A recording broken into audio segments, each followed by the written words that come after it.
চরণে আমার শতকোটি প্রণাম। পরমারাধ্যা জগজ্জননী শ্রী শ্রী বড়মার চরণে আমার শতকোটি প্রণাম। পরম পূজ্যপাদ শ্রী শ্রী বরদা শ্রী চরণে আমার শতকোটি প্রণাম। পূজ্যপাদ শ্রী শ্রী আচার্যদেবের চরণে আমার শতকোটি প্রণাম। পূজ্যপাদ শ্রী শ্রী অভিজ্ঞতার চরণে আমার শতকোটি প্রণাম এবং ঠাকুর পরিবারের প্রতি প্রত্যেকের চরণে আমার শতকোটি প্রণাম। এখানে উপস্থিত সব মা মাসি ছোট ছোট ভাই বোন সবাইকে জানাই আমার আনন্দিত জয়গুরু। আজকে আমাকে বলেছেন ইষ্ট প্রসঙ্গ করার জন্য, কিন্তু ঠাকুরের কথা বলা, সেই বিশ্ব ব্রহ্মাণ্ডের মালিক ঠাকুরের কথা বলা এত সহজ হয় না। আমরা এখন আমাদের বড় মার জন্ম মাস, আমরা সবাই বড় মার জন্ম মাস পালন করছি, শুভ শ্রাবণ মাস। তো এই যে আজকে কারেন্ট নেই, প্রথম থেকেই কারেন্ট নেই, এটাও ঠাকুরের একটি লীলা। ঠাকুর দেখছেন আমরা কিভাবে সহ্য করে ঠাকুরকে কতটুকু ভালোবাসি, সেইটাই যে আমরা ঠাকুরকে কতটুকু ভালোবাসি।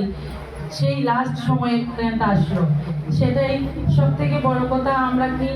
আমরা ঠাকুরকে সবারই ঠাকুরকে খুব ভালোবাসতে হয়।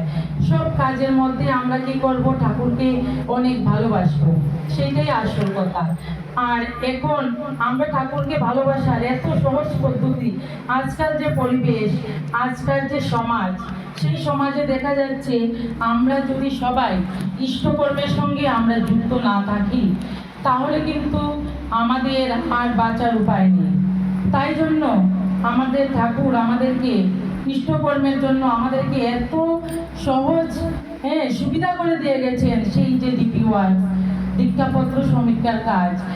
তাই জন্য আমরা কি করতে পারছি, আমরা সবাই সঙ্গে আমরা যে কোনোদিন আমরা বের হইনি, তারাও আমরা সবের ঘরে ঘরে গিয়ে সবাই খোঁজখবর নিতে পারছি। সবার সঙ্গে আমাদের আলাপ হচ্ছে, আমরা সবাই কেমন আছে সেইগুলো জানতে পারছি। ঠাকুর আমাদেরকে কিন্তু সব পথ করে দিয়েছেন। ঠাকুর তো চান আমরা যেন সবাই ঠাকুরের দয়া পাই, কিন্তু আমরা ঠাকুরের সেই দয়া আমরা নিতে পারছি না। আমরা কেন পারছি না?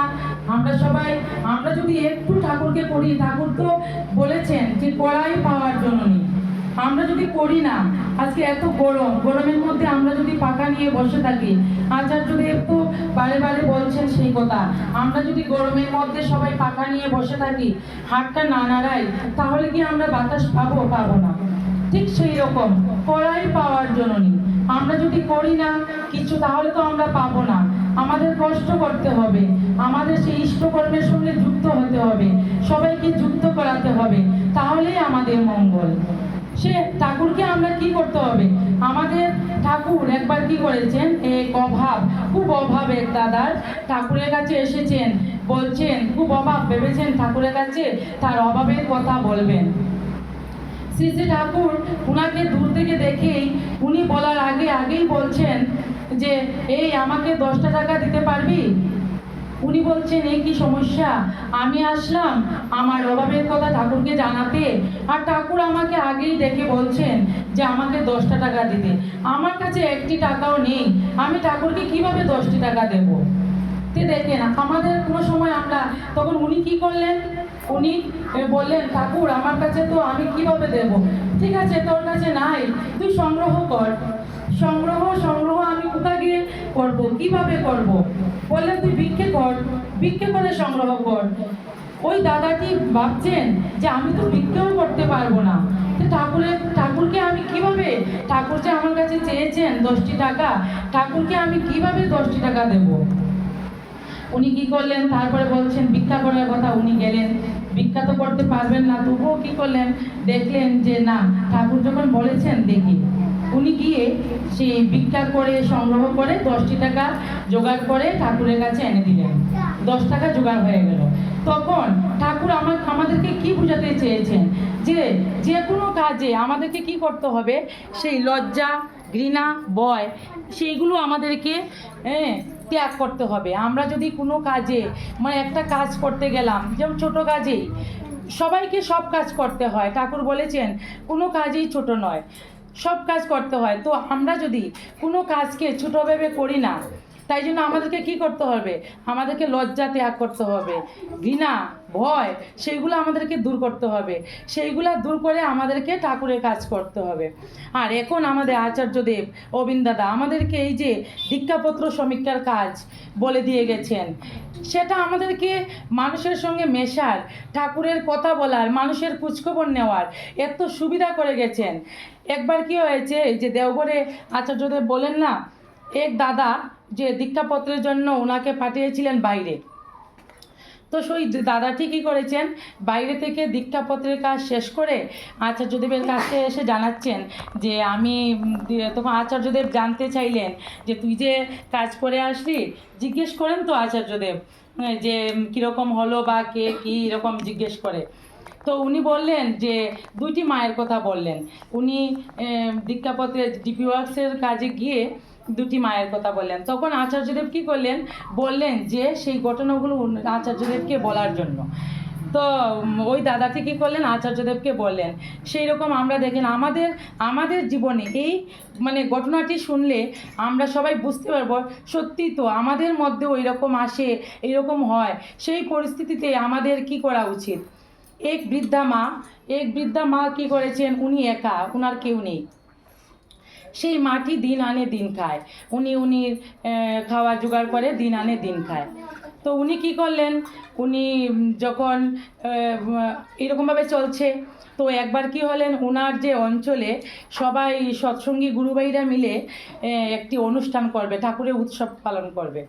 তো সবাই সামর্থ্য অনুযায়ী সবাই কালেকশন করছে, যেটা আমরা কোনো সময় করি, এরকম কালেকশন করছে। কিন্তু ওই বৃদ্ধা মাটির ঘরে কেউ গেলেন না। কেন ভেবেছেন, উনি দিন আনে দিন খায়, উনি আর কি দেবেন, তাই জন্য উনাকে আর বিরক্ত করলেন না, উনার কাছে গেলেন না। কিন্তু এই যে বৃদ্ধা মাটি ঠাকুরকে এত ভালোবাসেন, হ্যাঁ, উনি কি করলেন, দেখলেন কেউই তো আমার ঘরে আসলো না, উনার সেই রকম দিন আনে দিন খায় এরকম জোগাড় করতে করতে 7 কেজি চালের জোগাড় করলো। ওই মাটি কী করলেন, সেই 7 কেজি চাল মাথায় করে নিয়ে গিয়ে মন্দিরে জমা দিতে গেলেন। তো মন্দিরে যাওয়ার পর সবাই বলছে, তুমি চাল নিয়ে এসেছো, তুমি কালকে খাবে কি, তুমি যে আজকে সব দিয়ে দিলে ঠাকুরকে, কালকে তুমি খাবে কি। তখন ওই বৃদ্ধা মাটি বললেন, যা হবে দেখা যাবে, ঠাকুর যেটা করবে, ঠাকুরের যা ইচ্ছা সেটাই হবে, দেখা যাবে কাল কি হয়। সেই বৃদ্ধা মাটি বলে উনি চলে গেলেন। তার পরের দিন কি হলো, এরকমই ঠাকুরের লীলা, পরের দিন থেকে বৃষ্টি নামলো। বৃষ্টি তো কমছে না, 1 দিন 2 দিন 3 দিন বৃষ্টি তো কমছে না। তখন সবাই ভাবলো, তখন বুড়িমাটি কী করবে, বৃষ্টি হতে হতে ফ্লাড এসে গেল। কিন্তু উনি তো সব দিয়ে দিয়েছেন, উনার ঘরে তো একটু চাল পরিমাণ নেই, উনি কি খাবেন, উনি তো সেটা চিন্তা করেননি, উনি দিয়ে দিয়েছেন। তখন কি করলেন, উনি সবাই গ্রামে ফ্লাড এসে গেছে, সবাই কি করলেন, যেরকম আমাদের ফ্লাড আসলে সবাই আমরা কোনো স্কুলে যাই, হ্যাঁ, কোনো স্কুলে নিয়ে স্মরণ নেই বা কোনো অফিসে এইরকম যাই, তো এইরকম সবাই গ্রামের সবাই চলে গেলেন একটি পঞ্চায়েত অফিসে। সবাই যখন গেলেন তখন কি হলো, বুড়ি মাটিও গেলেন, সেই বৃদ্ধা মাটিও গেলেন। যাওয়ার পর যখন ফ্লাডের সময় তো এরকম হয়, সবাই খাওয়া জোগাড় করে সরকার থেকে দেয়, তো এরকম চলছে, দিন চলছে। যখন আর সেই ফ্লাডের সময় ওনার যে কুঁড়েঘর ছিল না, কুঁড়েঘরও নিয়ে গেছে, জলে ফ্লাডে ভাসিয়ে নিয়ে গেছে। তো উনি কি করবেন, উনি ঘরও চলে গেল, হ্যাঁ, উনি তো আর কোনো উপায় নেই। সবাই যখন ফ্লাড কমে গেছে সবাই ঘরে চলে গেল, কিন্তু বুড়ি মাটি তো আর গেল না, হ্যাঁ। আর উনারা যে অফিসের যে সবাই, ওনাকে তো কিছু বলতেও পারছেন না। কেন বলতে পারছেন না, উনি কোথায় যাবেন, সবাই তো দেখছেন যে ওনার ঘর জলে ভাসিয়ে নিয়ে গেছে। তো ওরা কী করলো, ওই বুড়িমাকে রোজ খাওয়া দাওয়া দেয়, বুড়িমা খায়। তারপর এরকম থাকতে থাকতে ওরা কী করলো, আর সবাই বলছে, দেখো তোমার ঠাকুর কেমন, তুমি ঠাকুরকে সব দিয়ে দিলে, আর তোমার ঠাকুর কেমন দেখো, এখন তোমার তো ঘরও নেই, কিছু নেই, তোমার খাওয়াও জুটছে না, হ্যাঁ। তখন উনি কী করবেন, উনি তো সবের কথা শুনছেন, হ্যাঁ, কিছু বলেননি। তখন কি হলো, তো এরকম খাওয়া দিচ্ছে, তখন পঞ্চায়েত অফিসের ওরা ভাবলো যে বুড়িমার তো আর কোনো উপায় নেই, ঠিক আছে, আমরা বুড়িমাকে একটা ঘরের ব্যবস্থা করে দিই। তো ওরা কী করলেন, সবাই একটা বুড়িমাকে পাকা ঘরের ব্যবস্থা করে দিলেন, একটা বাথরুমের ব্যবস্থা করে দিলেন। তারপর বুড়িমা কী করলেন, উনি উনার ঘরে চলে গেলেন, পাকা ঘরও হয়ে গেল, বাথরুমও হয়ে গেল। তারপর তো উনি যেরকম চলছেন সেইভাবে চলেন। তখন উনি কি করলেন জানেন, উনি সবাই ঘরে ঘরে গিয়ে বললেন, দেখো আমার ঠাকুর কেমন, আমার তো আগে কুঁড়ে ঘর ছিল, এখন আমার পাকা ঘর হয়ে গেছে, আমার ঠাকুর এমনই। কিভাবে উনি ঠাকুরকে প্রচার করলেন। আর ঠাকুর দেখেন কিভাবে, আমরা কোনো সময় দেখবেন আমাদের পরিবারে কোনো সময় এরকম সমস্যার সৃষ্টি হয়, হ্যাঁ, দেখবেন চারিদিক থেকে মানে প্রত্যেক দিক থেকে এতটা সমস্যায় আমাদেরকে জর্জরিত করে দিচ্ছে, আমাদের কোনো চিন্তা মানে আমরা কি করব কি না আমরা বুঝে উঠতে পারি না। সেটাও কিন্তু ঠাকুরের একটা লীলা। তখন আমাদেরকে কি হয়, ঠাকুরের উপর বিশ্বাস রাখতে হয়। যে কোনো সময় আমাদের পরিবারে আছে না, কোনো সময় আমাকেও ধরেন কেউ বলে যে এখন কি করবে বা কদিন পরে কি হবে বা কি করবে, আমি ওদেরকে বলি যে আমি কিচ্ছু জানি না, কদিন পরে কি হবে কদিন পরে দেখা যাবে। কিন্তু আমি এটা বলতেই পারছি না যে কদিন পরে কি হবে, সময়ের সঙ্গে কত কিছু বদলায়। হ্যাঁ, আমাদের ঠাকুরের প্রতি আমরা যদি বিশ্বাস রাখি, আর এখন ঠাকুর যে আমাদেরকে এই যে এত সহজ পদ্ধতি আমাদেরকে দিয়ে গেছেন, যে ডিপি ওয়ার্কস সবের সঙ্গে মিলামিশা করা, তাতে আমাদের ঠাকুরের প্রতি যদি আমাদের বিশ্বাস থাকে তাহলে আমাদের আর কোনো চিন্তাই নেই। ঠিক এইভাবে আমাদের আচার্যদেব সবাইকে বলছেন যে তোমরা যত বড়ই হও না কেন, ব্যারিস্টারই হও আর ডাক্তারই হও আর ইঞ্জিনিয়ারই হও আর গৃহকর্মে যে হাউসওয়াইফ, আমরা যে ঘরে কাজকর্ম করি, গৃহিণী হই, যে যেমনই হই, আমাদের কি করতে হবে, মানুষের ঘরে যেতে হবে। আর এখন তো আমাদের সুবিধা এটা করে দিয়েছে, মানে সপ্তাহে হোক বা মাসেই হোক আমরা একদিন যেন আমরা ঠাকুরের কাজে যুক্ত হই। ঠাকুরের কাজে যুক্ত হলে এই যে এখন যে সমাজ, এখন যে পরিবেশ, এই যে আমরা মাতৃ সম্মেলন করছি কেন, এই যে আমাদের কয়দিন আগে দেওঘরে মাতৃ সম্মেলন হলো, বৌরানী মা দেখেছিলাম আলোচনা করেছেন। সব থেকে আমাদের মেয়েদের সব থেকে বড় ভূমিকা কি, মাতৃত্বকে আমাদের সব থেকে বড় ভূমিকা। কেননা এই যে একটা মা যদি এই যে দীক্ষা, শিক্ষা, বিবাহ, এই তিনটা আমরা শুরু থেকে প্রথমে দীক্ষা যদি আমাদের সময় মতো না হয়, তারপরে শিক্ষা দিতে হলো যে আমরা যে গ্র্যাজুয়েশন করব, আমরা বড় বড় উচ্চ মানে খুব আমরা ডিগ্রি লাভ করব, সেটাই আমাদের শিক্ষা তা নয়। কিন্তু আমাদের শিক্ষা হলো গিয়ে, আজকাল দেখবেন আমরা বলি না, একটা ঠাকুরের বাণী আছে না, শিক্ষকের না ইষ্টের টান আর কে জাগাবে ছাত্রের প্রাণ। তো ঠিক সেই রকম আজকাল দেখবেন কোনো যে দেখি কোনো শিক্ষক কোনো কিচ্ছু আমরা ঠাকুর ধরে বুঝতে পেরেছি, আমরা কত কিচ্ছু ঠাকুর ধরে মানে আমরা এখনও আমাদের জানা হয়নি, জানার শেষ নেই, আমরা এখনও কিচ্ছু জানি না, কিচ্ছু করি না, আমাদের তেমন করাই নেই যে আমরা, কিন্তু আমরা এরকমই ঠাকুরকে পেয়েছি একদম সকাল থেকে শুরু করে রাত্র পর্যন্ত আমরা কি করব, কখন কি করব, কিভাবে আমরা মানে সব সময় এরকম কি আমরা ভাবে, আমরা যদি বাথরুমেও বসি তখনও আমরা ঠাকুরের নাম করতে পারি। সেটা কোনো সব সময় ঠাকুরকে সঙ্গে রাখতে হয়। ঠাকুর আমি এইটা করছি, ঠাকুর আমি এখন, আচার্যদেব তো বলেন, সব সময় বলেন, সবাই জানেনও, বলছেন যে আমরা যখনই যেটা করব, খেতে যাব তো আমরা বলবো যে ঠাকুর আমি খেতে যাচ্ছি, যদি আমরা লেট্রিনে যাই তখনও বলবো ঠাকুর আমি পায়খানায় যাচ্ছি, আমরা যদি ঘুমাতে যাই বলবো ঠাকুর আমি ঘুমাতে যাচ্ছি। সব কিছু যখনই দেখবেন কোনো সময় কেউ সঙ্গে কিচ্ছু শেয়ার করতে পারছেন না, কোনো কথা ঠাকুরের কাছে সব কিছু, ঠাকুর তো সব জানেন, আমরা তো সবাই জানি ঠাকুর অন্তর্যামী, ঠাকুরের কাছে সব কিছু শেয়ার করা যায়, ঠাকুর তো অন্তর্যামী, ঠাকুর সব জানেন। ঠিক সেই রকম আমাদেরকে আচার্যদেব বলেছেন আমরা সবাই ঘরে ঘরে যাব। এই যে শিক্ষকের কথা বললাম, শিক্ষক, আজকাল শিক্ষক দেখবেন ছাত্রদেরকে শিক্ষা দিবে কি, ওরা দেখবেন কোনো সময় কত ছোট ছোট জিনিস। একদিন আমার ছেলে স্কুল থেকে আসলো, ও কি করলো, কি যেন একটা বইয়ের পেজ, বইয়ের পেজ মানে উল্টাচ্ছে, তো ও কী করলো, ও টুটের মধ্যে আঙ্গুল দিয়ে পেজটা উল্টাচ্ছে। আমি বললাম বাবা তুমি কি করো, এটা তো আমরা করি না, এরকম টুটের মধ্যে হাত দিয়ে তো আমরা পেজ উল্টাই না, তুমি এটা করছো কেন? বলছে না আমাদের ওই মিস তো এরকম করে, ক্লাসে দেখি। তো ঠিক দেখেন ওরা কিন্তু এটা ক্লাসে ফলো করেছে, কিন্তু উনি তো শিক্ষক, উনি শিক্ষা কিন্তু তাই জন্য বলছে সবাইকে আমাদের কি করতে হয়, ঠাকুরের সঙ্গে যুক্ত করাতে হয়।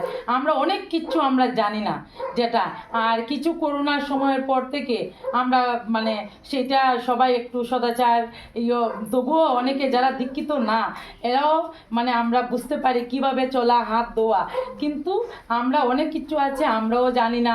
তো আমরা যদি জানি না, আমরা ইষ্টের সঙ্গে ছেলে মেয়েদেরকে যুক্ত না করাই, তাহলে আমরা কিভাবে মানে ঠাকুরের কথা বলবো?